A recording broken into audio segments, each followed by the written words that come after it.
We're going to be looking at some applications of the impulse change of momentum relationship. Now, according to that relationship, the impulse is equal to the change of momentum. As an example, suppose that I drop this brick to the table. Now, in the collision, the brick underwent a change of momentum. That's its final momentum minus its initial.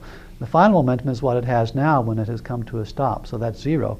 The initial momentum is what it had at the instant that it hit the table, and that depends upon how far I dropped it from.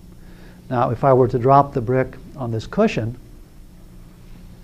its change of momentum would be the same as it were for the table, because the brick comes to a stop. That's its final momentum, which is 0. And its initial momentum is what it had at the instant it hit.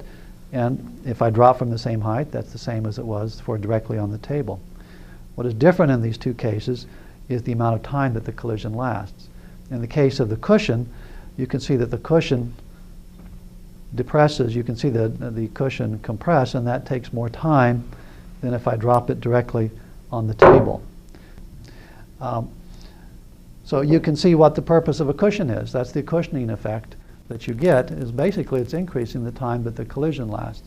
When you walk across a carpeted floor, you have the same sort of a situation. For each step on the floor, you feel less force than if you were to walk across a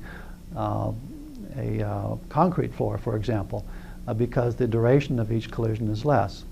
Another example of that is when you jump from a height.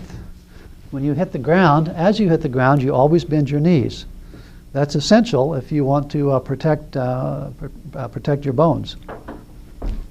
Because by bending your knees, it makes that collision last a lot longer, and as a result of that, the force of the impact is less. If you didn't bend your knees, you'd do serious damage to your bones and to your joints.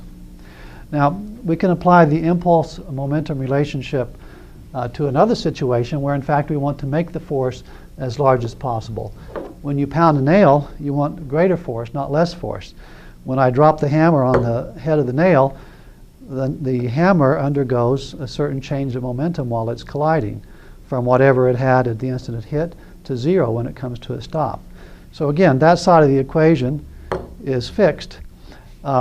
So if I pound with the piece of wood on the table, my collision is going to last a lot shorter time than if I pound with my block of wood on the cushion. Obviously, you'd never try doing something like that.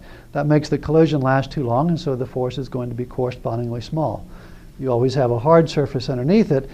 That makes the collision last for a shorter period of time.